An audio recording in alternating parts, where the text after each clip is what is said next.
ADG Shimla में पदस्थापित IPS Jayaprakash Singh का छपरा में चुनावी चर्चा जोरों पर। एडीजी ने बताया, फिलहाल चुनाव लड़ने का सवाल ही नहीं। क्या सच में छपरा में फिर से होगा एक बार फिर से जेपी आंदोलन? छपरा शिमला में एडीजी के पद पर पदस्थापित सारण के माझी के रहने वाले आईपीएस जयप्रकाश सिंह की छपरा में विधानसभा चुनाव लड़ने की चर्चा जोरों शोरों पर है। कई सोशल मीडिया प्लेटफॉर्म पर उनकी उम्मीदवारी की चर्चा भी की जा रही है। साथ ही उनके कई चाहने वाले भी उनकी उम्मीदवारी पर कई तरह की प्रतिक्रियाएं भी दे रहे हैं। हालांकि फिलहाल चुनाव लड़ने की बातों को अफवाह बताया। उन्होंने कहा कि अभी तक उनका सेवाकाल 2 वर्षों से अधिक समय तक का है और सर्विस में रहते हुए वे किसी भी चुनाव में उम्मीदवारी नहीं कर सकते। आईपीएस जयप्रकाश सिंह की वर्ष 1988 में सेकंड लेफ्टिनेंट के पद पर पहली पोस्टिंग पंजाब के गुरदासपुर में हुई थी। इसके बाद उनकी पोस्टिंग कारगिल में हुई थी, जहां पे वे एलओसी में तैनात रहे। वर्ष 2000 में आईपीएस की परीक्षा पास कर विभिन्न पदों पर सर्विस करते हुए वर्तमान में शिमला में एडीजी के पद पर पदस्थापित हैं। छपरा का विकास का लोग उम्मीद करते हैं आपसे, ऐसे में क्या कहेंगे आप? जयप्रकाश नारायण जी महामानव थे। मैं तो उतने बड़ा आदमी नहीं हूँ, मैं तो एक साधारण सा आदमी हूँ। लेकिन ये है कि मेरे पूर्वजों ने मेरा नाम भी जयप्रकाश रखा है। मैं उनके आदर्शों पे चलने का प्रयास करूँगा भविष्य में, ऐसी स्थिति होगी तो। लेकिन अभी सेवारत हूँ मैं, सेवानिवृत्ति के बाद सोचा जाएगा। और ये है छपरा के लिए दर्द है। और जब सेवानिवृत्ति के बाद मैं आऊँगा तो प्रयास करूँगा कि अगर मौका मिलता है अगर सेवा करने का तो क्या करें, क्या चाहेंगे आप?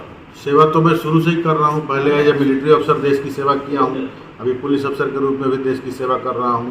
पुलिस अफसर होते हुए भी डिजिटल प्लेटफॉर्म पर मैं तमाम जो है देशभक्ति की चीज़ें और हमारे जो देश की विभूतियाँ हैं उनके बारे में लिख कर मैं सेवा कर रहा हूँ। तो सेवा तो अनवरत प्रक्रिया है और हमेशा मैं करता रहूँगा। सेवा मेरा धर्म ये बना हुआ है कि फिर से जेपी आंदोलन होने वाला है। ये तो नई चीज़ मैं सुन रहा हूँ, लेकिन जब बहुत ही ज़्यादा व्यवस्था फैल जाती है, दुर्दशा अपने चरम पे पहुँच जाती है, तो लगता है कि ये व्यवस्था परिवर्तन का एक समय आ रहा है और आमूलचूल परिवर्तन की ज़रूरत है। तो क्या फिर से लोग मान रहे हैं कि फिर से जेपी आंदोलन की फिर से शुरुआत होगी? अब ये तो जो मान रहा है वही जाने, मैं तो इस पर कुछ कह नहीं सकता। लेकिन ये ज़रूर है कि जो विकास हमारे बिहार का होना चाहिए और दूसरे राज्यों की तुलना में हम लोग इतने पीछे हैं और पीछे छूटते जा रहे हैं तमाम कोशिशों के बावजूद। ऐसा नहीं कि प्रगति नहीं हुई है बिहार में। बिहार में प्रगति हुई है, बिजली, सड़क, पानी, तमाम चीज़ों में प्रगति है। पहले के बनिस्बत कानून व्यवस्था में भी प्रगति है। लेकिन सबके बावजूद दूसरे राज्यों की तुलना में हम पिछड़ते जा रहे हैं। जो हमारी दूरी है वो दूरी भी बढ़ती जा रही है। हम एक कदम चलते हैं, दूसरे राज्य कई कदम आगे चल जाते हैं। हम यही चाहते हैं कि 10 साल से ईमानदार और इतना बढ़िया आदमी शायद हमारे नज़र में कोई नहीं दिखाई पड़ रहा है। मतलब छपरा का विकास संभव है? विकास वो करेंगे एकदम निश्चित रूप से। ये मेरा चैलेंज है, ये छपरा का विकास एकदम जरूर करेंगे। अभी वो शिमला में है, लेकिन शिमला से छपरा आते हैं तो सारे छपरा वासियों से लगे रहते हैं, मिले रहते हैं, जुड़े रहते हैं। हमको ये लगता है कि फिर से आंदोलन होगा और उस आंदोलन का नाम जेपी आंदोलन होगा। आंदोलन होगा, जेपी आंदोलन फिर से होगा और छपरा से ही शुरुआत होगा और फिर से नया आंदोलन होगा, जेपी आंदोलन। और छपरे से ही विकास होगा, छपरे से ही आंदोलन होगा, छपरे से सब कुछ होगा। और जेपी सिंह ही आएंगे तो छपरा का विकास होगा। हमको यही एकदम पूर्ण विश्वास है और हमको यही लग रहा है सारे युवाओं को।